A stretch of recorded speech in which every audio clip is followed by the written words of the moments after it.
சிந்தனை உரை.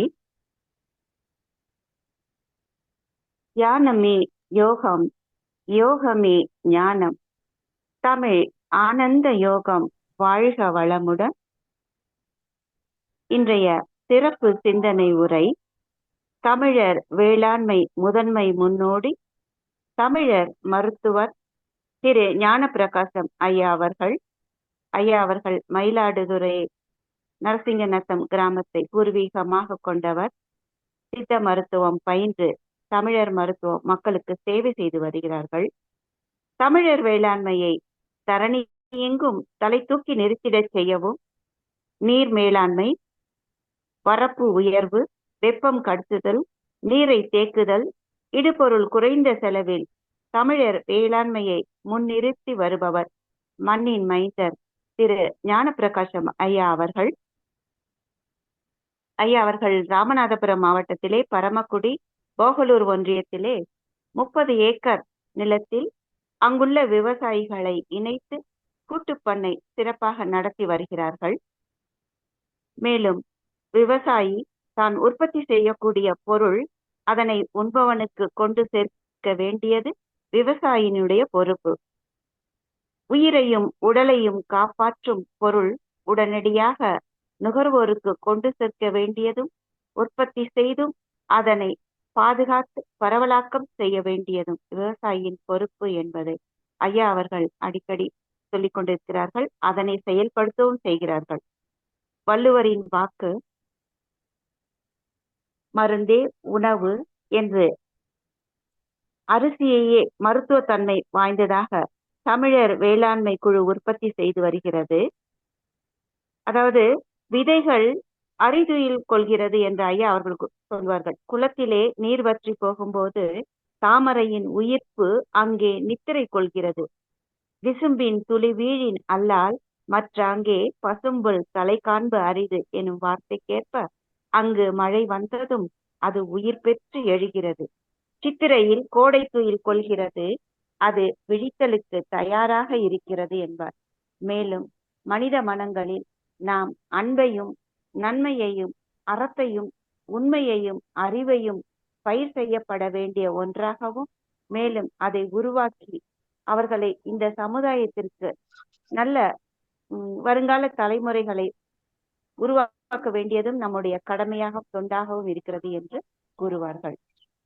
உடல் உணவு உலகம் என்ற தலைப்பில் பல்வேறு கருத்துக்களை நமக்கு சென்ற வகுப்பில் ஐயா அவர்கள் சிறப்பாக எடுத்துரைத்தார்கள். மனிதன் மட்டுமே சரியான உணவை, நோய் எதிர்ப்பாற்றல் பெற்ற உணவை உண்ணாமல் நலம் கெடுகிறான். அதற்கான விழிப்புணர்வை ஏற்படுத்தவே ஐயா அவர்கள் இன்று நம்மோடு இணைந்திருக்கிறார்கள்.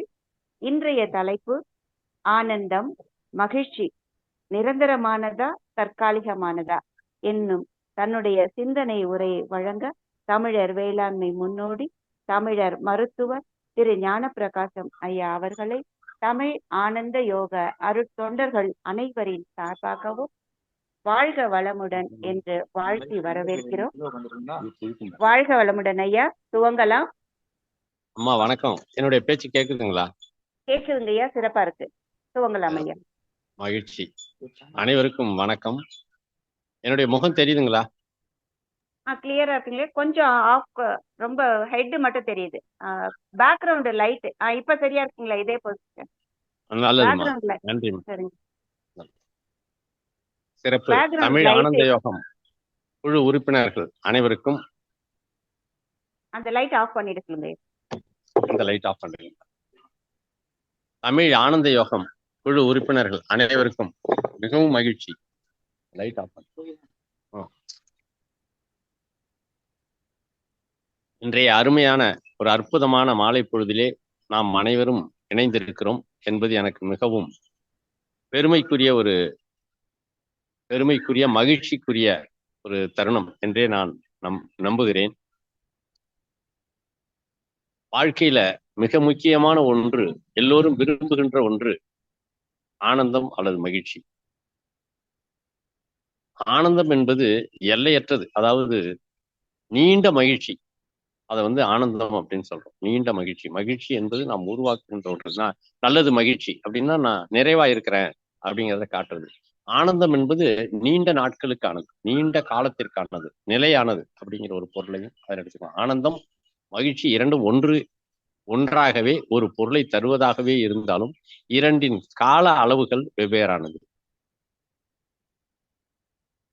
ஆனந்தம் என்பது எல்லையற்ற ஒன்றிலே, எல்லையற்ற மகிழ்ச்சியிலே நாம் பிரவேசிப்பதை, நாம் உள்ளே புகுவதை குறிக்கிறது. இந்த ஆனந்தம் என்பது நிலையானதா, தற்காலிகமானதா? வெற்றி என்பது, மகிழ்ச்சி என்பது தற்காலிகமானதா, நிலையானதா? வெற்றி என்பது இயற்கையானதா இருந்ததுன்னா நம்ம வெற்றியை தேடிக்கிட்டு ஓட வேண்டிய அவசியம் இல்லை. அது போலவே மகிழ்ச்சியை நம்ம தேடுறோம். எப்படிலாம் தேடுறோம்? கல்வியின் மூலமா தேடுறோம், பொருளாதாரத்தின் மூலமா தேடுறோம், ஒரு வீடு கட்டுறதன் மூலமா தேடுறோம், கார் வாங்குறதன் மூலமா தேடுறோம், ஒரு பாதுகாப்பான ஆரோக்கியமான உடல் நலத்தை, நோயுற்ற பொழுது உடல் நலத்தை கொண்டு வருவதன் வழியாக அந்த ஆரோக்கியத்தை, மகிழ்ச்சியை, ஆனந்தத்தை தேடுகிறோம். விரும்பிய பொருள்களை, விரும்பியவர்களோடு வாழுகின்ற வாழ்க்கையை ஆனந்தமாக நினைக்கிறோம். சின்ன குழந்தைங்களுக்கு ஒரு மிட்டாய் வாங்கி கொடுத்தாலே ஆனந்தம் தான். சின்ன உணவு வகைகள்ல, சின்ன பொம்மைகள்ல குழந்தை பருவம் ஆனந்தத்தை அனுபவிக்குது. வயதுக்கு வந்த பிறகு, பருவம் அடைந்த பிறகு, காதலிலே, இன்பத்திலே, கல்லூரியிலே, பாடங்களிலே, மதிப்பெண்களிலே, அடுத்தது வேலைக்கு செல்வதிலே, ஊதியத்தை பெறுவதிலே, இப்படி பல்வேறு வகையில இந்த ஆனந்தம், மகிழ்ச்சிங்கிறது நம்மளுக்கு வந்தபடியாவே இருக்கு. இதை தேடிக்கிட்டே இருப்போம் நம்ம. இது தற்காலிகமானதா, நிரந்தரமானதா? இதுதான் கேள்வி. எல்லாருக்கும் தெரியும், இது நிரந்தரமானதுன்னா நம்ம ஏன் தேடிட்டு போறோம்? இது நிச்சயமா தற்காலிகமானதுதான். தற்காலிகமானதை ஒன்றை தேடிக்கிட்டு நம்ம ஏன் அலையணும்? ஏனென்றால் தற்காலிகம் என்பதை நிரந்தரமாக்குவதிலே தான் மனித குலத்தின் வெற்றியே இருக்கிறது. இப்ப நான் நிலையானவனா, தற்காலிகமானவனா? உயிரோட இருக்கிற வரைக்கும் நிலையானவன், செத்து போயிட்டா தற்காலிகமானவன். அதோட முடிஞ்சிட்டு இருக்காத. என்னுடைய வாழ்நாள் ஒவ்வொரு வினாடியும் கடந்து கொண்டே இருக்கிறது. ஒவ்வொருத்தரோட வாழ்நாளும் அப்படிதான் போயிட்டு இருக்கு இல்லையா? எந்த வினாடியில நம்மளுடைய இதயம் துடிக்க மறக்குதோ அதோட நம்ம வாழ்க்கை முடிஞ்சு போச்சு. அதுக்கப்புறம் இதயம் இயங்காது, இல்லை உடம்புல ரத்தம் ஓடாது, உடம்புல வெப்பம் இருக்காது, கொஞ்சம் கொஞ்சமா வெப்பம் கடந்து போயிடும். ஓடிக்கிட்டே இருக்கிற வரைக்கும் தான் வெப்பம். இயக்கத்தை மறந்து விட்டால் ரத்தம் உறைந்து விடும். இது யார் தாங்க இயக்குறா? இது போலவே இந்த மகிழ்ச்சியை யார் நிலைப்படுத்துகிறா? தானாகவே நடக்கிறதா? இல்லை, அது நடத்துவிக்கப்படுகிறது. அந்த சூட்சுமத்தை புரிஞ்சுக்கிறதுக்கு தான் நம்ம ஆனந்த யோகம், அப்புறம் இன்னும் நிறைய சாதனங்கள்னா எப்படி சொல்றோம், அந்த அனுபவங்கள், அனுபவ பகிர்வுகள், இதையெல்லாம் நம்ம தொடங்கி போயிட்டு இருக்கோம். இந்த ஆனந்தத்தை நாம் ஒவ்வொரு நாளும், ஒவ்வொரு வினாடியும் உருவாக்க முனையும் பொழுது பல ஆனந்தங்களை நாம் இழந்து விடுகிறோம். இதுதான் உண்மை. நல்லா கவனிங்க. ஒரு மகிழ்ச்சி, ஒரு வீடு கட்ட முயற்சி பண்றோம்னு வைங்க. அந்த வீடு கட்ட முயற்சி பண்ணி வீட்டை கட்டிட்டு இருக்கும்போது அதுல வாங்குகின்ற தளவாட பொருட்கள், அதில் நாம் சேமிக்கின்ற பணம், அதிலே நாம் செலவிடுகின்ற தொகை, இப்படி பல்வேறு வகையிலையும் பல்வேறு காரணிகளாக ஒரு வீடு என்பது பிரிந்து கொள்கிறது. இப்படி பிரிந்து போகும் பொழுது மற்ற சுகபோகங்களை விட்டு, மற்ற இன்பங்களை விட்டு நாம் பிரிந்து விடுகிறோம். மற்ற எதை பத்தியும் சிந்தனையே இருக்காது. வீடு கட்டுற ஒண்ணு மட்டுமே தான் ஞாபகத்துல இருக்கும். வேற எந்த வர்ற வழியில மகிழ்ச்சியெல்லாம் நினைவுக்கே வராது. ஒரு குழந்தை சிரிச்சதுன்னா கூட நம்ம அவசரத்துல இருக்கும்போது, போப்போ உனக்கு வேற வேலை இல்லையா? அந்த சந்தோஷத்தை விட்டுட்டு நம்ம வேற ஏதோ ஒண்ணு நினைச்சிட்டு போயிட்டே இருப்போம். அப்ப இது மாதிரி பல இன்பங்கள் நம்மை விட்டு கடந்து போய்விடும். பல சின்ன சின்ன சந்தோஷங்கள், அவசரமா போயிட்டு இருப்போம், வாசல்ல அழகா ஒரு செடி பூத்திருக்கும், அதை பார்க்கவே நேரம் இருக்காது. நம்ம தான் கஷ்டப்பட்டு பயிர் வச்சிருப்போம், ரொம்ப மெனக்கட்டு தண்ணி ஊற்றி முதல் தடவையா பூத்திருக்கோம். நம்மளுடைய அவசரத்துல, பதட்டத்துல அதை பார்க்கவே மாட்டோம். ஒரு குழந்தை ஓடி வந்து அப்பான்னு காலை கட்டிக்கும், ஹாய் அங்கிள்னு கை காட்டும். நம்ம அதை கவனிக்காமலே போயிட்டு இருப்போம். என்னுடைய முகம் தெளிவா தெரியுதாம்மா? ஒரு சின்ன வேண்டுகோள்மா. ஐயா வாழ்க வளமுடன். கொஞ்சம் இன்னும் ஹாஃப் ஃபேஸ்க்கு வரணுங்கய்யா. வெறும் ஹெட் மட்டும் தான் தெரியுது. தம்பிக்கிட்ட அதுதான் சொல்லியிருக்கேன். காமிக்கிறேன். இன்னும் ஒரு எப்படி? ஹாஃப் கொஞ்சம் கொஞ்சம் கொஞ்சம் கேமரா டவுன் பண்ணிக்கோங்க. சரி. இப்ப இப்ப பரவாயில்ல. இப்ப சரியா இருக்குங்கய்யா. பட் லைட் தெரியுது. பேக்ரவுண்ட் லைட் ஃபோக்கஸ் ஆகுது. ஓ அப்படியா? அது ஆ எப்படி மாத்திரம் தராங்க? எனக்கே டார்க்கா தெரிஞ்சுது, அதனாலதான். பின்னாடி லைட் இந்த ஃபோக்கஸ் பக்கம் ஆகுதுங்கய்யா. வைக்கலாமா? இந்த பக்கம் வைக்க முடியாது. நீங்க கொஞ்சம் திரும்பிக்கோங்க. ஓகே. இந்த இடம் பரவாயில்லைங்கய்யா. இப்ப சரிங்களா? நீங்க உட்காருங்க. உட்கார்ந்த பொசிஷன் பாருங்க. இருக்க முடியல. நீ பரவாயில்ல, எப்படி நான் நின்னுக்கிறேன், கொஞ்ச நேரம் பேசலாம். சரியா? ஏன்னா முகம் தெரியணும், முகபாவம் தெரியணும். இப்ப முகத்துல பிரைட்டா இருக்கு. பட் ஹாஃப் வரணும், ஹாஃப் ஃபேஸ் வரணும். வெறும் ஹெட் மட்டும் தான் தெரியுதுங்கய்யா. சரியா? இப்ப பரவாயில்லைங்க. சரியா இருக்குங்க. நல்லது. நன்றிங்கம்மா. இப்போ நம்ம வந்து புரிஞ்சிக்க வேண்டிய விஷயம் என்னன்னா, ஒவ்வொரு வினாடியும் பல மகிழ்ச்சியான தருணங்கள் நம்மளை விட்டு கடந்து போய் கொண்டே இருக்கு. ஒவ்வொரு வினாடியும் நம்மளை விட்டு மகிழ்ச்சியான தருணங்கள் கடந்து போயிட்டே இருக்கு. வாசல்ல அழகா ஒரு பசுமாடு நம்ம வளர்த்தது சந்தோஷமா நின்றுட்டு நம்மளை பார்த்து கத்தும். பதட்டத்துல ஓடிட்டே இருப்போம் கவனிக்காம. அழகா புதுசா வண்டி வாங்கி வச்சிருப்போம், பதட்டத்துல ஓட்டி எங்கேயாவது கொண்டு போய் விட்டு மோதிடுவோம். நம்ம வாங்கினது எவ்வளவு கஷ்டப்பட்டு வாங்கியிருப்போம். வீடு கட்டியிருப்போம், நிறைய செலவு செஞ்சு. அந்த வீட்டை பெயிண்ட் பண்ண நேரம் இல்லாம வேற ஏதோ ஒரு பதட்டத்துல அது அப்படியே சிதைஞ்சி இந்த பெயிண்ட் எல்லாம் வீணாகி சிதைந்து கொட்டி போயிடும். கஷ்டப்பட்டு சட்டை வாங்கியிருப்போம், பார்த்து பார்த்து செலெக்ஷன் பண்ணி வாங்கியிருப்போம். அந்த இன்பத்தை அனுபவிக்காம அப்படியே தூக்கி மூலையில குப்பை எறிகிற மாதிரி எரிஞ்சிட்டு ஓடிட்டு இருப்போம். இது எதை காட்டுகிறது? எதையும் நினைத்து கொண்டு நாம் இன்பத்தை இழந்து கொண்டிருக்கிறோம் என்பதை காட்டுகிறது.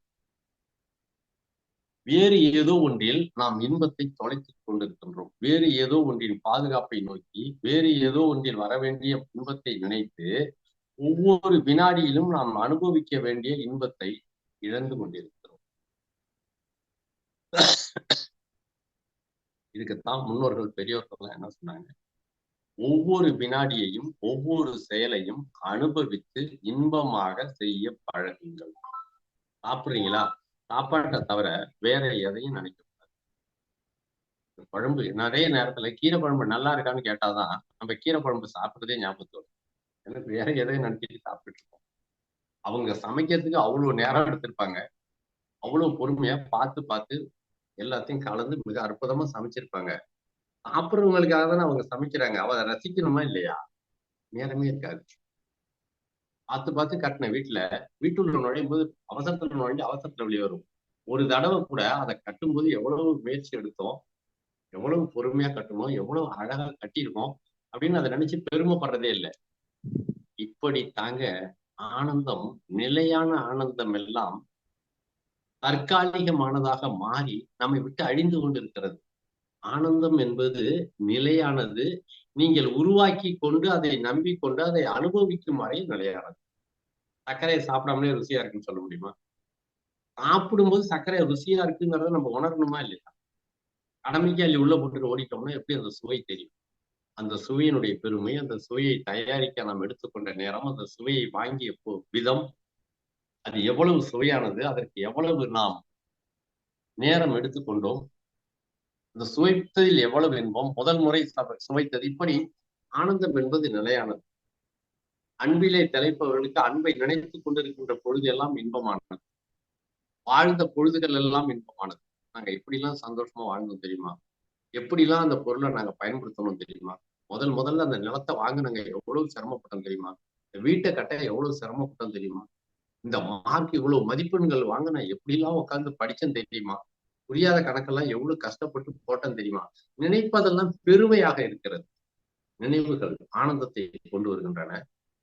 அந்த ஆனந்தம் அனுபவிக்கும் பொழுதும் இருக்க வேண்டும், கடந்த காலத்தை மீண்டும் நினைக்கும் பொழுதும் இருக்க வேண்டும், எதிர்காலத்தில் எப்படி ஆனந்தத்தை நிலைப்படுத்திக் கொள்ள வேண்டும் அதிலே இருக்கணும்.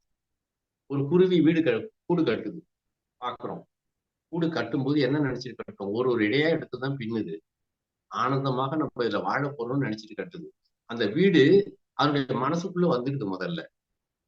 அதுக்கப்புறம் கொஞ்சம் கொஞ்சமா நம்பிக்கையுடனும் உற்சாகத்துடனும் சந்தோஷமா கட்டிக்கிட்டே இருக்கு. உண்மையாவே அந்த வீட்டுக்குள்ள போய் உட்காருது, அந்த இன்பத்தை அனுபவிக்குது, அது குழந்தை குட்டியோட வாழுது. அந்த வாழ்க்கையை அது மிக உயர்ந்த இன்பத்தோடு அனுபவிக்கிறது. நாம் அது போல ஒவ்வொரு வினாடியிலும் வருகின்ற ஆனந்தத்தில் உண்டாகின்ற ஆனந்த எண்ணங்களை, ஆனந்த அனுபவங்களை ஆனந்தமாக அனுபவிக்க பழக வேண்டும். ஆனந்தங்கள் தானா எங்கேயோ இருந்து நம்ம மேல கூட்டணும்னு நினைக்காதீங்க. ஏனை சாப்பிட்டா கூட இனிப்பா இருக்குதா இல்லையான்னு தெரியாம சாப்பிட்டா எப்படி வரும் ஆனந்தம்? ஆனந்தம் என்பது உண்மையாக உருவாக்கப்படுகிறது. மதிப்பெண் வாங்குறதுல ஆனந்தம் இருக்குங்கிறது நீங்க உருவாக்குறீங்க.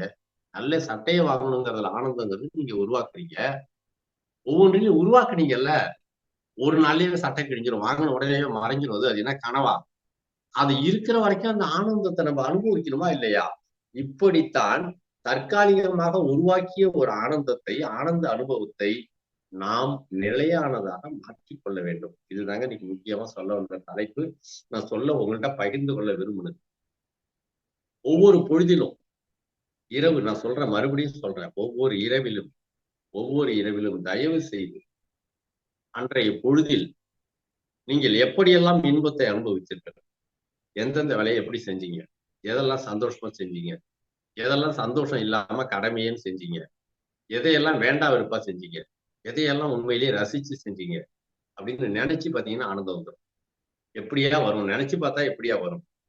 மறுநாள் அதை எப்படி செய்ய வேண்டும், இன்றைக்கு செய்த வேலையை இந்த வேலையை கொஞ்சம் இப்படி செஞ்சிருக்கலாம்ல, இதை கொஞ்சம் இன்னும் கொஞ்சம் திருத்தி அமைச்சிருக்கலாம்ல. இதுதாங்க வாழ்க்கை. வாழ்க்கை என்பது செய்முறை, அது கற்பனை அல்ல, அது எழுத்துக்களில் வருவதல்ல, அது தேற்றங்கள் அல்ல, இலக்கண வரைவுகள் அல்ல. 2 2 4ன்னு கணக்குல எழுதுறோம். இந்த கணக்குல எழுதுறது அனுபவத்துல வரணும். நான் என்ன செய்யணும், ஒரு இடத்துல 2 பொருள், இன்னொரு இடத்துல 2 பொருள், ரெண்டையும் ஒன்னா சேர்த்து பார்க்கும்போதுதான் 4ங்கிறது உண்மைன்னு தெரியும். அது அனுபவம். அது போல ஆனந்தம் என்பது 5 எழுத்துக்களாக இருந்தாலும், ஆன இந்த 5 எழுத்துக்களாக இருந்தாலும் அது அனுபவத்தில் இனிக்க வேண்டும். அது உருவாகத்திலிருந்து அனுபவிச்சு முடிக்கிற வரைக்கும் கடைசி வரையில் அந்த இன்பம் மறக்காம இருக்கும். சில பேர் ஒரு சின்ன பொருளை கையில வச்சிருப்பாங்க, ஒரு பேனாவா இருக்கலாம், ஒரு பூவா இருக்கலாம், ஏதோ ஒரு அடையாள பொருளா இருக்கலாம். அதை எப்படி எந்த காலத்துல யாருகிட்ட இருந்து வாங்கணுங்கிறத நினைச்சு நினைச்சு அந்த பொருளை பார்க்கும் போதெல்லாம் அவங்க மெய் சிலிர்த்து போவாங்க. யார் கையில தெரியுமா, யாரால தெரியுமா இந்த பேனாவை நான் வாங்கினேன், யார் கையால கொடுத்தாங்க தெரியுமா, எவ்வளவு பெரிய பெருமை தெரியுமா, நினைச்சு நினைச்சு அந்த நிகழ்ச்சியெல்லாம் திருப்பி மனக்கண்ணுக்குள்ள கொண்டு வந்து இன்பம் அடைவார். இது மாதிரியே நம்ம பல விஷயங்களை நினைவுல கொண்டு வரலாம். அது போலவே ஒவ்வொரு நாளையிலும் நம்முடைய வாழ்க்கையின் முக்கியமான தருணங்கள், அன்றைய பொழுதின் முக்கியமான தருணங்கள், இதையெல்லாம் ஆனந்தமாக நாம் நினைத்து பார்க்க வேண்டும். அடுத்த நாளைய பொழுதுகளை என்னென்ன வேலைகள் செய்ய வேண்டும் என்பதை அவசியமாக திட்டமிடுதல் வேண்டும். அப்புறம் ஒரு வேலை செய்யறதுக்கு அதுக்கு போதுமான நேரம் எடுக்கணும். அவசரத்துல வேலையை செஞ்சோம்னாலே அது பதட்டத்துல கொண்டு வந்து விட்டுரும். வேலையை நிறைவா செய்ய விடாது, ஆனந்தமாக மகிழ்ச்சியாக செய்ய விடாது. ஒவ்வொரு வேலையும் செய்யறதுக்கு ஒரு குறிப்பிட்ட கால அளவு தேவைப்படும். அந்த கால அளவு அவசியம் நாம் அந்த வேலைக்கு கொடுக்க வேண்டும். அப்பதான் அதை நிறைவா செஞ்சு முழுமையா செஞ்சு முடிச்சு மீண்டும் நம்ம அதை சரி பார்க்க முடியும். எளிமையா சொல்றேனே, ஒரு மாணவன் தேர்வு எழுதுகிறான். சரியா, கொஸ்டின் பேப்பர் கொடுத்துட்டாங்க, உட்காந்து பரீட்சை எழுதுறான். எழுதி முடிச்சுட்டான், வேகமா எழுதி முடிக்கிறான். எழுதி முடிக்கும் போது நேரம் முடிஞ்சிடுது. அதுக்கு மேல நேரம் இல்லை. அவன் திருப்பி பார்க்கவே இல்லை. விடைகள் எழுதின எண்கள் இருக்குல்ல, 1வது கேள்விக்கான விடையை 2வது கேள்விக்கான விடையில எழுதுறான். எல்லா விடையும் சரியான விடை எழுதிட்டான். ஆனா கேள்விகளின் எண்களை மாற்றி போட்டுக்கிறான். அவன் பாஸ் பண்ணுவாங்கிறீங்க? எல்லா விடைகளும் சரியான விடைகள். அப்போ சரிபார்த்தல் என்ற ஒன்று இல்லாவிட்டால் அவன் வெற்றி அடைவதில்லை, மகிழ்ச்சியை சந்திப்பதில்லை. இதாங்க வாழ்க்கையில நீங்க எந்த வேலை செஞ்சாலும் சரி, அது உள்ள ஆனந்தம் கண்டிப்பா இருக்கு. நடந்து கூட போகலாம். சில பேர் பதட்டத்துல நடப்பான், சில பேர் ஓடுவான். நடக்கிறானா ஓடுறானேன்னு தெரியாது, தடுமாறி தடுமாறி போவான். நடையில பலவீனமா இருப்பான், நடையில பலவீனமா இருப்பான். ஏன் இப்படி போறாங்க அப்படின்னு பாத்தீங்கன்னா வேடிக்கையா இருக்கும். சில பேரை பாத்தீங்கன்னா நம்ம தெளிவாக நடையில உறுதி இருக்கணும், நேர்மை, கம்பீரம், ஒரு தெளிவான பார்வை, தெளிவான சிந்தனை. குழப்பத்தை உடனடியா நம்ம முடிவுக்கு கொண்டு வரணும், அதை தீர்வுக்கு கொண்டு வரணும். குழப்பத்தை மனசுல வச்சுக்கிட்டே இருக்கக்கூடாது. அந்த குழப்பத்துக்கான தீர்வு, அந்த தீர்வை கடைபிடிப்பதில் உள்ள நடைமுறையில் உள்ள சிக்கல்கள், இதை எல்லாத்தையும் களையணும். எந்த ஒரு குழப்பத்தையும் எளிமையான முறையில தீர்க்க நம்ம முயற்சி பண்ணணும். இது ரொம்ப ரொம்ப அவசியம். அப்படி இருந்தாதான் நம்ம அந்த தீர்வை நோக்கி நகர முடியும். அப்பதான் அந்த விடையை அந்த தீர்வை சரி செய்ய முடியும், அந்த பிரச்சனைகளை தீர்க்க முடியும். எவ்வளவு பெரிய பிரச்சனையா இருந்தாலும் நம்மளால தீர்க்க முடியலங்கிறதுக்கு காரணம் என்னங்கிறத கண்டுபிடிக்கணும். தீர்க்க முடியல, ஏன் நம்மளால தீர்க்க முடியாது, அப்புறம் எளிமையா தீர்க்கிறது மாதிரி அந்த வழிமுறைகளை வடிவமைக்கணும். ஒரு சாதாரண கூலி வேலை செய்யறவன் ஆடிக்காரை வாங்கணும் அப்படின்னு நினைக்கிறோன்னு வைங்க, ஆடிக்கார் எவ்வளவு கோடிக்கணக்கில் போகும். ஒரு கூலி வேலை செய்யறவனுக்கு எவ்வளவு கிடைக்கும்? ரொம்ப கொஞ்சம் தான் கிடைக்கும். இது எளிமையா வடிவமைக்கிற மாதிரி பண்றிய ஒரு பெரிய மாடி வீடு கட்டணும், நீச்சல் குளம் வச்சு பல ஏக்கர் பரப்பளவுலன்னு ஒரு வேலை செய்யறவன் கற்பனை பண்றான்னா இது நடக்கிற வேலையா? எளிமையா முடியிற மாதிரி பேசுறியா, செய்யணும்னு சொல்றியா, இது சாத்தியமா அப்படின்னு நீங்க கேட்கலாம். எளிமையாக முடிவது போலவே உலகத்தில் உள்ள எல்லா உயிரினங்களும் பிரச்சனைகளை வடிவமைக்கிறது. அதை புரிஞ்சுவாங்க.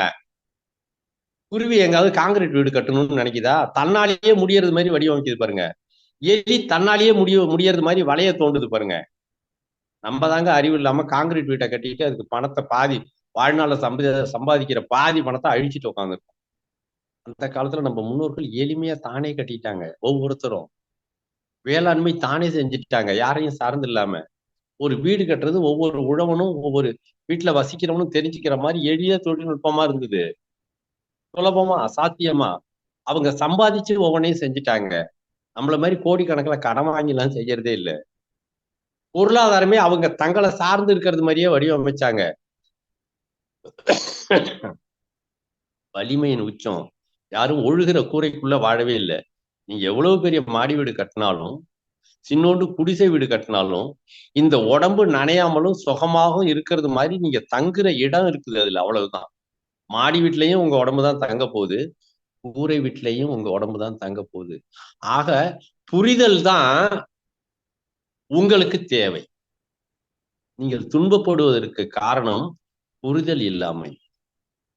நான் ஆடிக்காரில் தான் போகணும்னு அவசியம் என்ன இருக்கு? ஏன் அவ்வளவு சிரமத்தை நான் அனுபவிக்கணும்னு நான் நினைச்சேன்னா அவ்வளவு பணத்துக்கு நான் எங்க போறது?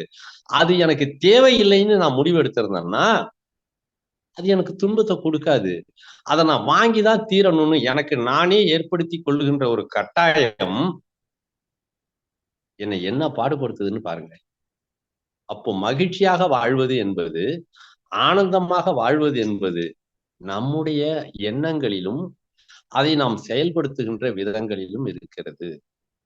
சரியா? இந்த அடிப்படை புரியணும். நம்ம தான் முயற்சி செய்து நம்முடைய ஆனந்தத்தை கொண்டு வர வேண்டும். அது எளிமையானதா இருக்கணும். நம்ம ஆனந்தத்தை கொண்டு வருவது என்பது மிக மிக எளிமையான வழிகளாகவும் உடனடியா கிடைக்கணும். உடனடியா கிடைக்கணும். நம்ம வீட்டுல சமைச்சு சாப்பிடுறதுங்கிறது நம்ம எப்ப வேணாலும் நினைச்சா சாப்பிட்டுக்கலாம். இங்க இருந்து ஒரு 20 கிலோமீட்டருக்கு அந்த பக்கம் உள்ள ஒரு மிகப்பெரிய புகழ்பெற்ற ஹோட்டல்ல போய் சாப்பிடணும்னு வைங்க, அதுக்கு நிறைய நேரம் எடுக்கணும்ல. அப்ப நீங்க ஆனந்தத்தை அனுபவிக்க வேண்டும் என்றால் நீங்கள் தேர்ந்தெடுக்கின்ற வேலைகள் அல்லது வாங்க விரும்புகின்ற பொருள்கள் அல்லது செய்ய விரும்புகின்ற செயல்கள் இருக்கு பாருங்க, அது ரொம்ப எளிமையானதா சுலபமா செய்யக்கூடியதா இருக்கணும். இப்படிப்பட்டவங்க வாழ்க்கையில மகிழ்ச்சியை இழந்ததே இல்லை. ஒரு 4-5 பாயிண்ட் நம்ம பேசியிருக்கிறோம். என்ன பேசியிருக்கிறோம்? கடந்த காலத்தை நினைத்து பார்ப்பதில் ஒரு இன்பம், அவற்றை எதையெல்லாம் சரியாக செய்யவில்லை என்பதை திருத்திக் கொள்ள வேண்டும் என்று நினைப்பதில் ஒரு இன்பம். அது இன்பத்தை நோக்கிய ஒன்று. எதிர்காலத்தில் எதை எதையெல்லாம் செய்ய வேண்டும், நாளைக்கு பொழுதுல கூட என்னென்ன செய்யணும்னு தீர்மானிக்கலாம். நான் 6 நாளைக்கு செய்ய வேண்டிய வேலையை ஒரே நாள்ல செய்யணும்னா இன்பம் வருமா? அதுல ஓடிக்கிட்டே தான் இருக்கணும். அதனால வேலைகளை மிக குறைவாகவும் நிதானமாகவும் மிக சரியாகவும் மீண்டும் சரிபார்க்கக்கூடிய தன்மை உள்ள ஓய்வு பொழுதுகளை அந்த ஒவ்வொரு வேலையிலும் வைக்கணும். அந்த பரீட்சை எழுதின பையன் 4 கேள்வியை விட்டுட்டு கூட விடை எழுதியிருக்கலாம். சரிபார்க்கிற ஒரு வேலையை செஞ்சிருந்தான்னு நிச்சயம் அவன் முதல் மதிப்பெண் எடுத்து வந்திருப்பான் இல்லையா? மிக மிக அதிக மதிப்பெண் எடுத்து தேர்ச்சி பெற்றிருப்பான்.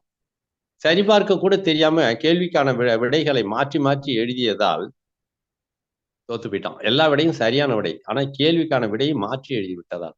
ஏன்னா சரிபார்த்திருந்தா அவன் அதை கண்டுபிடிச்சிருப்பான். இப்போ சரிபார்த்தல் என்ற ஒன்று இல்லாத வாழ்க்கை.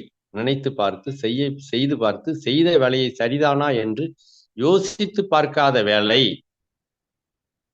தோற்று போகும். அது இன்பத்தை கொண்டு வராது. அதுபோலவே ஒவ்வொரு வேலைக்கும் தேவையான அளவு நாம் கால அவகாசம் கொடுத்து அந்த வேலையை மிக முழுமையாக செய்ய வேண்டும். அப்புறம் நம்முடைய ஒவ்வொரு நாளைய பொழுதுகள் இருக்கு பாருங்க. ஒவ்வொரு நாளைய பொழுது. அந்த பொழுத எப்படி கழிச்சோம், எப்படி கழிக்கணுங்கிறத தீர்மானிக்கணும். ஒவ்வொரு சின்ன சின்ன வேலையையும் மிக சரியாக செய்ய பழக வேண்டும். நான் ஏற்கனவே சொல்லியிருக்கேன். செருப்புகளை தொடச்சி நீங்க போட்டிருக்கவே மாட்டீங்க. வண்டிகளை துடைக்காம வெளியில எடுக்கக்கூடாதுன்னு ஒரு உறுதி எடுத்துப்பாங்களேன். உங்க வண்டி என்னைக்குமே புது வண்டி மாதிரி பளபளப்பாவே இருக்கும். செருப்புகள் புதிய செருப்புகளாவே இருக்கும். ஒவ்வொரு நாளும் தொடச்சு போட்டீங்கன்னா கண்ணு மண்ணு தெரியாம கண்ட இடத்துலயும் கால் வைக்க கூடாதுங்கிற அறிவு வந்துடும். ஏன்னா நம்ம தானே துடைக்கணும் திருப்பி செருப்ப. அது போலவே துணிகளை நாமே துவைத்து மிக உயர்வான முறையில் போட்ட பழகிட்டோம்னு வச்சுக்கோங்க. கரை உள்ள இடத்திலே உட்காரக்கூடாது. தேவையில்லாமல் துணிகளை அழுக்காக கூடாது. கரைகள் படும்படியாக உண்ணக்கூடாது. சாப்பிடும்போதே மேல செஞ்சிடும். இந்த மாதிரி துணிகளை தூய்மையாக வைத்துக் கொள்வது அவற்றில் இருக்கும் கரைகளை நீக்குவதற்கான வேலையை குறைக்கும். இது மாதிரி தாங்க நிறைய வேலையை சரியா செய்ய பழகணும்னா வேலையே குறைஞ்சிடும். நம்மளுக்கு நிறைய வேலையை செய்யவே மாட்டோம். கொஞ்சம் வேலையை செய்வோம். அந்த செஞ்ச வேலையை சுகமா இருக்கும். அதை கொண்டு நிம்மதியா நம்ம வாழ ஆரம்பிச்சிருவோம். நிறைய வேலைகள் நம்மளுக்கு தேவையில்லாமலே ஒதுங்கி போயிரும். வாழ்க்கை இன்பம் நிறைந்ததாக மாறும். ஆனந்தம் என்பது தற்காலிகமானது. அது நிரந்தரமாக்கப்படுகிறது நம்மால். நல்லா புரிஞ்சுக்கோங்க. இப்போ எல்லாரும் ஏங்க ஏங்க உட்காந்துருக்கீங்க அப்படின்னு கேளுங்களேன். சும்மா தான் உட்காந்துருக்காம்பாங்க. சும்மா உட்காந்துருக்காங்கன்னா என்ன தெரியுமா அர்த்தம்? அவங்க உடம்புக்குள்ள எல்லா உள்ளுறுப்புகளும் பத்திரமா இயங்கிட்டு இருக்குன்னு அர்த்தம். எந்த கவலையும் அவங்களுக்கு இல்லைன்னு அர்த்தம். எந்த பிரச்சனையும் அவங்க மண்டைய குடையலன்னு அர்த்தம். அவங்க உண்மையாவே சந்தோஷமா இருக்காங்கன்னு அர்த்தம். சும்மா தான் இருக்கங்கிறதுக்கு அதுதான் அர்த்தம். ஏன் இப்படி சும்மா குதிருக்க வேலை வெட்டி இல்லாம அப்படிம்பாங்க. வேலை வெட்டி செய்யாம சும்மா இருக்கிறவன் மகிழ்ச்சியோட இருக்கான். இதுல இன்னொரு தப்பும் வரும். எந்த பிரச்சனையினுடைய தாக்கமும் இல்லாம எந்த பிரச்சனையும் பத்தி புரிஞ்சிக்காம பிரச்சனைகள் பாட்டுக்கு வளர்ந்துகிட்டே இருக்கும். இவன் போய் சும்மா உட்காந்துருக்கான்னு உட்காந்துருப்பான். அது இந்த சும்மா உட்கார்ந்துருக்கிறது அதுக்கான அர்த்தம் கிடையாது. எல்லா வேலைகளையும் மிகச்சரியாக முடித்து விட்டு ஒவ்வொரு வேலையும் மிக சிறப்பாக செய்து முடித்து விட்டு எந்த வேலைகளிலும் பழுது இல்லாமல் அமைதியாக உட்கார்ந்து இருக்கிறோம் பாருங்க. அதுதான் உண்மையான ஓய்வு. வேலைகளை மிச்சம் வச்சுட்டு தூங்கக்கூடாது. வேலைகளை நிறைய சேமித்து வைத்துக் கொண்டு அவஸ்தைப்படக்கூடாது. வேலைகள் நமக்கு மகிழ்ச்சியையும் ஓய்வையும் உற்சாகத்தையும் நிலையான இன்பத்தையும் கொண்டு வருவது போல வடிவமைக்கணும். எப்படிங்க ஒரு கம்பெனிக்கு வேலைக்கு போனா பெண்ட் எடுத்துட்டு தானே விடுறாங்க. எப்படிங்க வேலையை கொஞ்சமா வடிவமைக்கிறது? நிச்சயமா சாத்தியம். நீங்க முயற்சி பண்ணீங்கன்னா சாத்தியம். ஒரு வீட்டு வேலையில கூட எடுங்களேன். ஒரே நேரத்துல எல்லா வேலையும் செய்யறதுக்கு பதிலா சில வேலைகளை இன்னைக்கு செய்யலாம், சில வேலைகளை நாளைக்கு செய்யலாம்னு பிரிக்கலாம். சில வேலைகள்ல கொஞ்சம் மட்டும் இப்ப செய்யலாம், மிச்சத பாக்கி பகுதியை இன்னொரு நாளைக்கு செய்யலாம்னு பிரிக்கலாம்.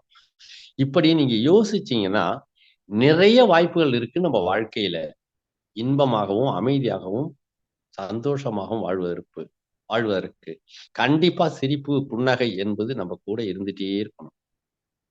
எந்த சூழ்நிலையிலும் எல்லாவற்றையும் சமாளிக்க நாம் தான் பழக வேண்டும்ங்கிற அறிவு நம்மளுக்கு வந்து வச்சுக்கோங்களேன், முடிஞ்சிச்சு சப்ஜெக்ட்.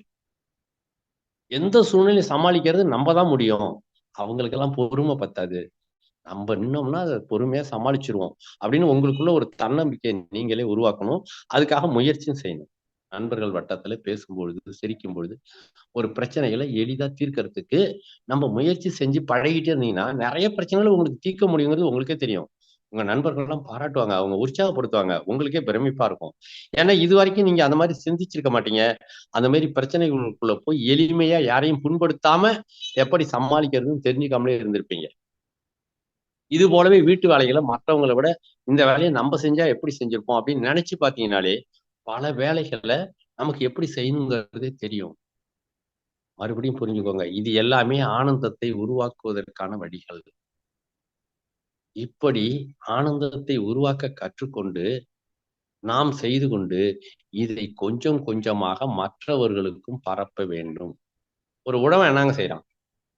தன்ன சார்ந்து தானே நின்னு, தானே வயல கொத்தி, வரப்ப சீரமைச்சு, தண்ணீர் பாய்ச்சி, செடி வச்சு, பயிரிட்டு உணவ உற்பத்தி பண்றான். அவன் தான் மட்டுமா சாப்பிடுறான்? தான் குடும்பத்துக்கு சாப்பிடுறான். உணவு உற்பத்தி பண்றான். தனக்கு மட்டுமா உற்பத்தி பண்றான்? கண்ணுக்கு தெரியாத எங்கெங்கோ இருக்கிறவர்கள்லாம் உணவ உற்பத்தி பண்ண உணவ தான் உலகம் பூரா சாப்பிடுறாங்க. உணவு மட்டும் தான் சாப்பிடுறாங்க இல்லையா? உணவ உற்பத்தி பண்ண உணவு தான் அவங்கலாம் சாப்பிடுறாங்க. இத மாதிரி நீங்களும் செய்யலாம். என்ன செய்யலாம்? ஆனந்தத்த உருவாக்கலாம். பஸ் ஸ்டாண்டுல, ஜங்ஷன்ல, பொது இடங்கள்ல, அலுவலகங்கள்ல, பழகுற இடங்கள்ல, தேநீர் அங்காடிகள்ல, டீ கடைங்கள்ல, எந்த இடத்துலயும் பார்க்கிறவங்களோட இன்பமா பேசி, வழிய போய் நீங்க பேசிட்டு இருக்க வேணாம். பார்க்கும்போதே புன்னகையோட பேசலாம். தடுமாறி விடுறவங்கள தாங்கி பிடிக்கலாம். புன்னகையோடு அந்த இடத்துல நீங்க செய்கின்ற ஒவ்வொரு செயலும் மத்தவங்களுக்கு மிக அற்புதமான வரமாக அமையும். ஒரு என்னுடைய ஆசிரியர் நானும் போயிட்டு இருந்தோம். கஷ்டப்பட்டு இடம் புடிச்சு ஏறி கீறி துண்ட போட்டு ஏறி உட்கார்ந்துட்டேன் சீட்ல. என்னுடைய ஆசிரியர் பின்னால வந்தாரு. அவருக்கும் இடம் போட்டு உட்கார வச்சுட்டேன். நாங்க 2 பேரும் உட்கார்ந்து போயிட்டு இருக்கோம். ரொம்ப தூரம் போகணும். எனக்கு பக்கத்துல இடம் பிடிக்க தெரியாம ஒரு வயசானவரு, என்ன விட வயசானவரு வந்து நின்னுட்டு இருக்கிறாரு சிரமப்பட்டு. இவரு "ஏஞ்ச்சு உனக்கு அறிவு இருக்கா இல்லையான்னு" கேட்டாரு. என் பக்கத்துல எங்க வாத்தியார். "உன்னோட வயசானவரு நிக்கிறாரு. நீ உட்கார்ந்திருக்கிய. உனக்கு அறிவு இல்ல" அப்படின்னாரு. நான் இடம் போட்டேன் உட்கார்ந்துட்டேன். நான் எவ்வளவு தூரம் போகணும் தெரியுமா? அவரு எங்க போறாருன்னு எனக்கு தெரியாது. நான் அவ்வளவு தூரம் என்னால நின்னுகிட்டு போ முடியாது. கம்முனு இருங்க அப்படின்னாரு. "உனக்கு நல்ல அறிவு இருக்கா? உனக்கு கால் இருக்கு. உன்னால நிக்க முடியும்." அவரு நிக்க முடியாம நிக்கிறாரு. அவருக்கு ஏஞ்ச்சு "உனக்கு இடம் குடுக்கணும்னு உனக்கு தோணல" அப்படின்னாரு. இவரு தொல்ல தாங்கல எனக்கு. சரி அப்படின்னு சொல்லிட்டு நான் எந்திரிச்சு மெதுவா, அவரு காதுல விழுற மாரி, "ஐயா நீங்க உட்காருங்க நான் நிக்கிறேன்" அப்படின்னேன். அதுவரைக்கும் அவரு சிரமப்பட்டுட்டு நின்னுட்டு இருந்தாரு. அவரு துன்பத்தோட நிக்கிறாருங்கிறது எனக்கு நல்லா தெரியும். "ஐயா நீங்க உட்காருங்க நான் நிக்கிறேன்" அப்படின்னு சொன்ன உடனே என்ன பார்த்தாரு பாருங்க. அவ்வளவு உற்சாகம் அவரு முகத்துல, ஒரு கம்பீரம். "இல்லங்க தம்பி நீங்க உட்காருங்க." என்ன தம்பிங்கிறாரு. என்ன விட வயது மூத்தவர். "இல்லங்க தம்பி நீங்க உட்காருங்க. நான் கொஞ்சம் தூரம் தான் நான் போயிருவேன்." அப்படின்னு சொன்னாரு. அவ்வளவு பெருமையோட என்ன பார்க்கிறாரு பூரிச்சு போய். என்னமோ ஒரு ஒரு தன்னுடைய மிக நெருங்கிய ஒரு உறவ பார்க்கிற மாரி, நட்ப பார்க்கிற மாரி, என்ன புடிச்சு தோள்பட்டைய அமுக்கி, "நீங்க உட்காருங்க தம்பி" அப்படின்னு சொன்னாரு. நான் திருப்பி என்னுடைய ஆசிரியர பார்த்தேன். ஒண்ணுமே சொல்லல அவரு. ஏன்னா, அவரு என்ன புடிச்சு உட்கார வச்சுட்டாரு. சொன்னாரு, "இந்த வார்த்தைய சொன்னதுல உனக்கு என்னடா நஷ்டம்?" அவரு முகத்துல எவ்வளவு புன்னகையும், கம்பீரமும். அவரு உட்கார கூட விரும்பல. நீ சொன்னதே அவர அவ்வளவு சந்தோஷப்படுத்திட்டு, வார்த்தைகள் கூட மற்றவர்களை இன்பமாக்கும் என்பதை அறிந்து கொள். நீ எந்திரிச்சு இடம் கொடுக்க வேணாம். இடுப்புல குழந்தைய சுமந்து நிக்கிறவங்கள்ட்ட, அந்த குழந்தைய வாங்கி மடியில வச்சுக்கலாம். நீங்க உட்காருங்கன்னு சொல்லி பாரு. இல்லைங்க நாங்க நிக்கிறோங்க. பரவால்ல நீங்க உட்காருங்கன்னு சொல்லுவாங்க. இந்த மாதிரி பண்பு, மற்றவர்களுக்கு உதவக்கூடிய பண்பு, உதவ வேண்டும் என்ற எண்ணம் மிக பெரும் சொத்து. இது மாதிரி ஒவ்வொருத்தரும் இந்த விட்டுக் கொடுத்தல் அல்லது மற்றவர்களை மதித்தல், இன்பத்தை மற்றவர்களுக்கும் பகிர்தல் என்ற அறிவு வந்துன்னு வச்சுக்கோங்க.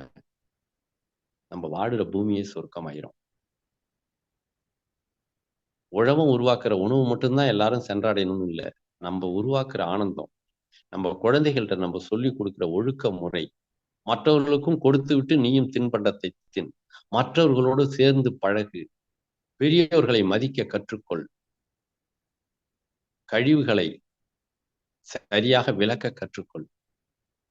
தூய்மையை பழக்கு. தூய்மையை பழகு. மற்றவர்களுக்கும் சொல்லிக் கொடு. இது ரொம்ப முக்கியம். ஆனந்தம் என்பது மற்றவர்களை சென்று சேர வேண்டும் என்றால் அது விரிவாக்கம் செய்யப்பட வேண்டும். அது பயிரிடப்பட வேண்டும். அது மற்றவர்களால் சுவைக்கப்பட வேண்டும். உணவு மட்டும் இல்லைங்க. காத்து மட்டும் இல்ல. தண்ணீர் மட்டும் இல்ல. ஆனந்தமும் பயிரிடப்பட்டு மற்றவர்களை சென்றடைய வேண்டும். அது தற்காலிகமானதுதான்.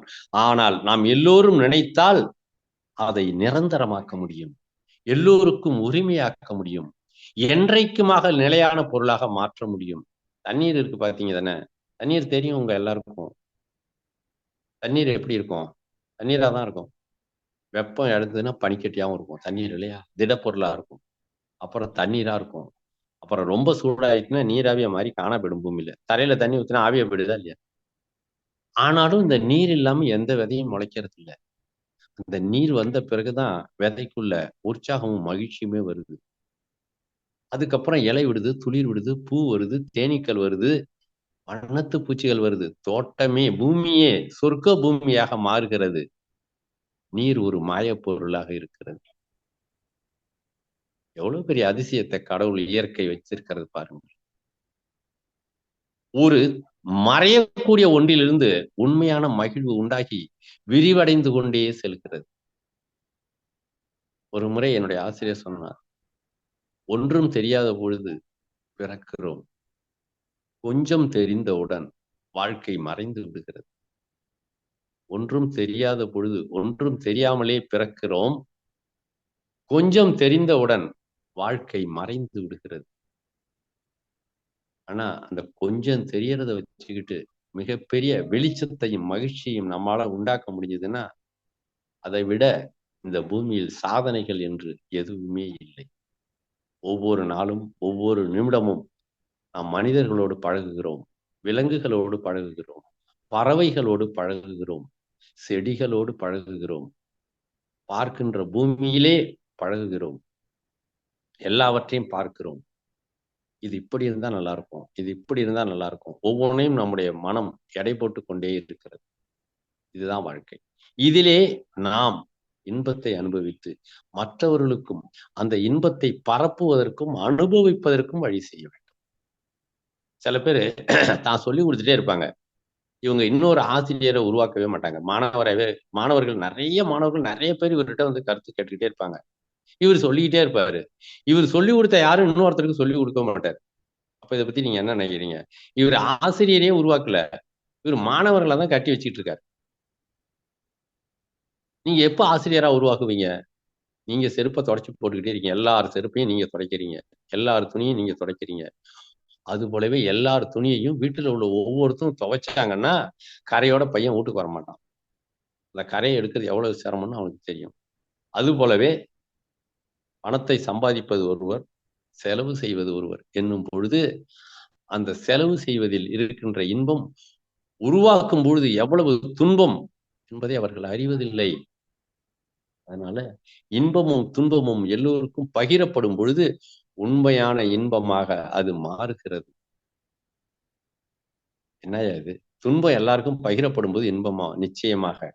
அங்கே பலரிடத்திலே அதற்கான தீர்வுகள் இருக்கிறது. பல நேரங்களிலே இருக்கிறது. பல இடங்களிலே இருக்கிறது. பல சூழ்நிலைகளிலே இருக்கிறது. அப்போ இன்பம் என்பது நிலையானது. ஆனால் அது உருவாக்கப்படுகிறது நீரைப் போல. நீரின்றி அமையாது உலகு என்பதைப் போல. இன்பத்தை தேடிக்கொண்டே ஓடுவதை விட, இன்பத்தை நிலைப்படுத்த கற்றுக்கொண்டு, அந்த இன்பத்தை எல்லோருக்கும் நாம் உரிமையாக்க, அதை பரப்ப வேண்டும். பரப்ப வேண்டும். இது வார்த்தைகளால முடியாது. அனுபவத்துல வரணும் ஒவ்வொரு நாளும். காலையிலும், மாலையிலும், ஒவ்வொரு வினாடியிலும் நாம் பழகுகின்ற பழக்கத்திலும், செய்கின்ற செயல்களிலும், அனுபவத்திலும் வர வேண்டும். அப்போதுதான் அது இன்பமாக முடியும். சரியா? நல்லது. அ ஓர போதும் என்னும் அளவிற்கு நான் உங்களுக்கு இன்றைய தகவல்களை பகிர்ந்திருக்கிறேன் என்று நினைக்கிறேன். நாம் சற்றே கலந்துரையாடலுக்கு போகலாம். சரியா? அனுமதி கொடுங்கள் அம்மா. நல்லது ஐயா, நல்லது ஐயா. தியானமே யோகம், யோகமே ஞானம், தமிழ் ஆனந்த யோகம். வாழ்க வளமுடன். ஐயா அவர்களை வாழ்த்தி விடுவோம். நமக்கு இன்று நிலத்தை பண்படுத்துவது மட்டுமல்ல தன்னுடைய வேலை, நோயை தீர்ப்பது மட்டுமல்ல தன்னுடைய வேலை, உங்கள் மனதை அனைவரின் மனதையும் பண்படுத்துகிறேன் என்று அற்புதமான பல சிந்தனைகளை நமக்கு அள்ளி தெளித்துள்ளார்கள். அதை செயல்படுத்த வேண்டியது நம்முடைய கடமை. நன்றி. வாழ்க வளமுடன் ஐயா. இன்று நமக்கு சிறப்பு சிந்தனை வழங்கிய ஐயா அவர்களை அனைவரும் துரிய நிலையிலிருந்து வாழ்த்துவோம். தமிழர் வேளாண்மை முதன்மை முன்னோடி, தமிழர் மருத்துவர் திரு ஞானப்பிரகாசம் ஐயா அவர்கள் வாழ்க வளமுடன். அவர்களின் அன்பு குடும்பம் வாழ்க வளமுடன். ஐயா அவர்களின் தன்னலம் கருதாத இந்த பூமி தாய்க்கு அவர் ஆற்றும் சேவை, மனித குலத்திற்கு அவர் ஆற்றும் சேவை வாழ்க வளமுடன், வாழ்க வளமுடன், வாழ்க வளமுடன். இந்த நிகழ்விலே பங்கேற்ற நீங்களும் தமிழ் ஆனந்த யோக அருட்தொண்டர்களும் வாழ்க வளமுடன். அனைவரும் தெய்வீக அருட்பேராற்றல் கருணையினால் உடல் நலம், நீலாயுள், நிறை செல்வம், உயர் புகழ், மெய் ஞானம் ஓம் வாழ்க வளமுடன், வாழ்க வளமுடன், வாழ்க வளமுடன். மிக்க நன்றி ஐயா. சில அறிவிப்புகளை சொன்னதுக்கு அப்புறம் கேள்வி பதில் நிகழ்ச்சி வச்சுக்கலாம். ஐயா நீங்கள் அமர்ந்து எங்களுடைய கேள்வி பதிலுக்கு பதில் சொல்லலாம் ஐயா. நீங்க நிக்கிறது எங்களுக்கு சிரமமா இருக்கு. ஐயா இல்ல நான் நிக்கிற இடம் அப்படி இங்க உட்கார்ந்து சொல்ல முடியாதுன்னு நினைக்கிறேன். நான் ஒண்ணும் இல்ல, பரவாயில்ல, எனக்கு சந்தோஷமா தான் இருக்கு. பேசலாம், நீங்க தொடருங்கள், நிகழ்வை தொடருங்கள். வாழ்க வளமுடன் ஐயா. இந்த தமிழ் ஆனந்த யோகம் ஆசான் வேதாத்ரி மகரிஷி அவர்கள் அருளிய தத்துவங்களை உள்ளது உள்ளபடி அனைத்தையும் மக்களுக்கு இலவசமாக சேவை செய்யும் மனப்பான்மையுடன் கொண்டு சேர்க்கிறது. ஒவ்வொரு நாளும் தினமும் அதிகாலை நம் இல்லத்தில் இருந்தபடியே ஜூம் வழியாக நாம் ஆன்ம தூய்மை பெற முதல் நிலை பேராசிரியர்களாலும் ஆசான் அவர்களோடு இருந்து உயிர்கலப்பு பெற்ற பேராசிரியர்களாலும் மற்றும் இயற்கை மருத்துவம் சார்ந்த மருத்துவர்களாலும் இயற்கை சார்ந்த விவசாயம் செய்யக்கூடிய பல பண்பட்ட என்ன சொல்றது, அவங்களெல்லாம் தெய்வம்னு சொல்றோம், அவர்கள் பிரம்மாக்கள், அவர்களாலும் இந்த நிகழ்வு மாலையிலும் சிந்தனை உரைகளாக வழங்கப்படுகிறது. இந்த நிகழ்விலே நீங்கள் கலந்து ஆன்ம தூய்மை பெறுவது அல்லாமல் உங்களுடைய நண்பர்கள், அன்பர்கள், மாணவ செல்வங்கள் அனைவரையும் இணைத்து சிறந்த குரு சேவையை செய்யுமாறு அன்போடு கேட்டுக்கொள்கிறோம். வாழ்க வளமுடன். அடுத்ததாக நாளை வெள்ளிக்கிழமை மலர் மருத்துவம் பற்றி மலர் மருத்துவ ஆலோசகர் விஜயலட்சுமி அம்மா அவர்களுடைய சிறப்பு சிந்தனை உரை நடைபெறவிருக்கிறது. அடுத்த நாள் சனிக்கிழமை வேதாத்திரிய வள்ளுவம் என்ற தலைப்பிலே வேதாத்ரி மகரிஷி அவர்கள் வள்ளுவரின் வாக்கிற்கிணங்க சொன்ன சில அந்த குரல், அதை பற்றிய விளக்கத்தை அளிக்க நமக்கு அருணாதேவி அம்மா நம்மோடு இணைகிறார்கள் சனிக்கிழமை மாலை. அதே போல் ஞாயிறு தோறும் 10:30 மணிக்கு மாணவர்களுடைய நலமும் மன வளமும் மாணவர்களுக்கான திறனூக்க பயிற்சிகளும் வழங்கப்படுகிறது இந்த தமிழ் ஆனந்த யோகத்திலே. எனவே தங்களுக்கு தெரிந்த மாணவ செல்வங்களையும் இணைத்து நீங்கள் இந்த புண்ணிய சேவையை செய்யுமாறு அன்போடு கேட்டுக்கொள்கிறோம். நன்றி. வாழ்க வளமுடன். அம்மா செல்வி அம்மா, கேள்வி பதில் நிகழ்ச்சி துவங்கலாம். நீங்க ஜாயின் பண்றீங்களா? ஐயா செல்வி அம்மாக்கு கோபஸ் கொடுங்க. அதற்கு முன்பாக ஐயா அவர்கள் சொல்லிய சில கருத்துக்களை பகிர இருக்கிறேன். நல்லதையா. வாழ்க வளமுடன். அம்மா வாழ்க வளமுடன். ஒரு நிமிஷமா அந்த ஐயாவை பத்தி அந்த சில நிகழ்வுகள் சொன்ன. சரிங்கம்மா. கேள்வி கேட்க விரும்பும் அன்பர்கள் ஹேண்ட் ரைஸ் பண்ணலாம். வாழ்க வளமுடன். ஐயா ரொம்ப சிம்பிளா சொன்னீங்க. நம்ம அந்த என்ன சாப்பிடுறோம் என்பதை அந்தந்த நொடி பொழுதில் இருந்து, சாப்பாடு கூட நம்ம அந்த கீரை உணவு சாப்பிட்டோமா என்று கேட்கும் பொழுதுதான் கீரை சாப்பிட்டு இருக்குமான்னு கேட்டீங்க. ஸோ அதே மாதிரி அந்த நிலையிலே இருந்து இருக்க வேண்டும். நம்முடைய இதய துடிப்பு நின்று போனால் என்ன ஆகிவிடும் என்று சொன்னீர்கள்.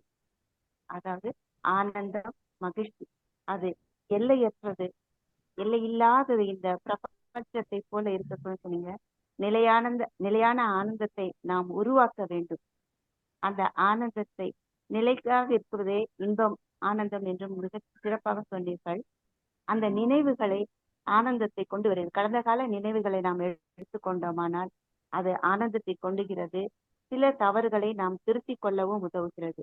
அதே மாதிரி சரிபார்த்தல் என்று ஒரு அற்புதமான ஒரு மாணவ செல்வத்தை பற்றிய விளக்கம் சொன்னீங்க. நிச்சயமாக அது வாழ்க்கையிலும் நமக்கு பயன்படும் ஐயா. 100% பயன்படும். ஏன்னா இந்த சரிபார்த்தல் என்ற நிகழ்வு யாரிடமும் இருக்கக்கூடியதில்லை. அதுதான் நமக்கு மகரிஷி அவர்கள் தற்சோதனை என்ற இதுல கூட கொடுத்திருக்காங்க. அப்ப நாம இதுவரைக்கும் எந்தெந்த தவறு செய்தோம் என்பதை அடுத்து செய்யக்கூடிய செயலிலே ஒரு சிறப்பாக நமக்கு செயல்படுத்த முடியும் என்பது சொன்னீர்கள். சின்ன சின்ன வேலையையும் மிக சரியாக செய்தோமானால் நமக்கு நிறைய வேலை மிச்சமாகும். அப்ப சும்மா இருக்கான்றதுக்கு ஒரு சிறப்பான உதாரணம் சொன்னீங்க. சும்மா இருக்கனா அவன் எல்லாத்தையும் செஞ்சுட்டு சும்மா இருக்கிறான். அதுதான் வேலைகளை வைத்துக் கொண்டு சும்மா இருப்பது அல்ல, அனைத்தையும் சீராக செய்து விட்டு சிறப்பாக சும்மா உட்கார்ந்திருப்பதே சிறப்பு என்றீர்கள். அதே மாதிரி எனக்கு இப்ப நீங்க சொன்ன ஒரு இதுல இருந்து திருவள்ளுவம் நமக்கு அடிக்கடி சொல்லும், உழுவார் உலகத்தார்க்கு ஆணி அஃதாற்றது எழுவாரை எல்லாம் பொறுத்து. அந்த உழுவார் உலகத்தார்க்கு ஆணி, அச்சாணி போன்றவர்கள். அச்சு எப்படி இந்த பிரபஞ்சம் இருப்பு நிலையாக இருந்து கொண்டு முழு அது தன்னில் இருந்து அனைத்தையும் உருவாக்குகிறதோ அதுபோல நீங்கள் இந்த நிகழ்விலே அந்த உழவன் உலகத்தாருக்கு ஆணி என்ற சாப்பாட்டு சாப்பிட்றதுக்கு அவன் தான் மட்டுமா சாப்பிட்றதுக்கு செய்யறான், இல்லை இந்த உலகத்தாருக்கு குடும்பத்தாருக்கு அனைவருக்குமே என்று சொன்னீர்கள். நிச்சயமாக இதை நாங்கள் இந்த ஆனந்தத்தை எங்களோடு தக்க வைத்துக் கொள்வோம். கடந்த காலத்தில் இருந்த தவறானதுகளை களைந்து இன்பத்தை நிலையானதாக நீடித்ததாக இருப்பதற்கு நாங்கள் மேற்கொண்டு பயணிக்க இருக்கிறோம். நன்றி ஐயா, வாழ்க வளமுடன். அம்மா கேள்வி பதில் நிகழ்ச்சி துவங்கலாம். முதலாவதாக அனிதாமாக அன்மியூட் கொடுங்க.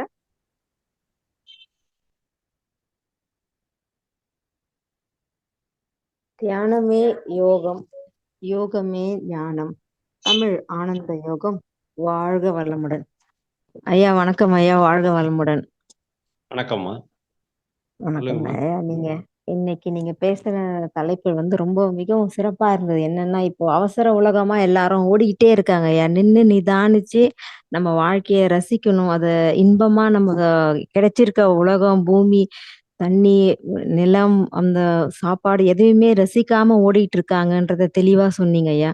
ஒரு நொடி பொழுதும் நம்ம வாழ்க்கையை இன்பமா வாழ வேண்டும். அந்த மகிழ்ச்சியை நீடித்ததா நிற்கணும்ன்றத நீங்க தெளிவா சொல்லியிருக்கீங்க. அதுல ஐயா சிறப்பு என்னன்னா, எப்படி சுத்தமா வச்சுக்கணும், அடுப்படையில இருந்து வீடுல இருந்து, இது எல்லாமே உங்களுக்கு எப்படி தோணுது? இயற்கை தாய் உங்க மூலியமா எங்களுக்கு எல்லாருக்கும் இந்த அறிவிப்புகள்லாம் சொல்லணும் நீங்க போய் அப்படின்னு தமிழ் ஆனந்த யோகத்துல நீங்க பேசியது மிக சிறப்புங்க ஐயா.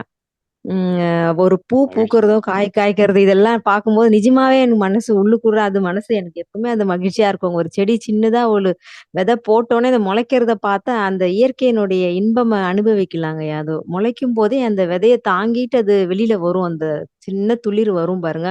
அதை பார்க்கும்போதே அவ்வளோ இன்பமா இருக்குங்க. அது இன்னும் கொஞ்சம் பெருசா வளர்ந்து அது ஒரு பூ போகும்போது அதை விட இன்பமா இருக்குங்க.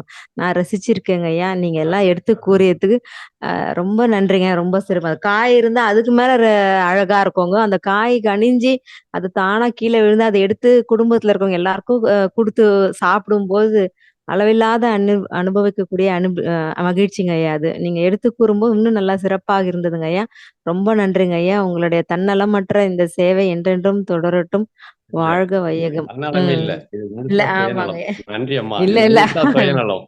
நீங்க எல்லாரும் சந்தோஷமா இருந்து நான் வெளியில பாக்குற மனிதர்கள் எல்லாம் சந்தோஷமா என்கிட்ட பேசுனாங்கன்னா அவ்வளவு மகிழ்ச்சி நிச்சயமா இருக்கும். பஸ் ஸ்டாண்ட்ல போய் பாருங்க, ஒருத்தர் பார்க்காமலே ஓடிக்கிட்டே இருப்போம். ஏன்னு தெரியாது, ஏன் இந்த மக்கள் இப்படி ஓடிட்டு இருக்காங்க. கேட்டாலும் கேட்கலனாலும் இந்த பஸ் எப்பதான் வரப்போகும், அப்பதான் வரும். 23ஆம் நம்பர் பஸ் எப்ப வருங்க அப்படின்னு போய் கேட்பாரு. கொஞ்சம் இன்னும் ஒரு 1/2 மணி நேரம் ஆகுங்க. மறுபடியும் இன்னொருத்தர போய் திரும்பவும் கேட்பாரு, ஏன்னா பஸ் 23ஆம் நம்பர் பஸ் வருமா. இவரு பதற்றத்துல இருக்காரு அல்லது ஏதோ ஒரு அவசரத்துல இருக்காரு.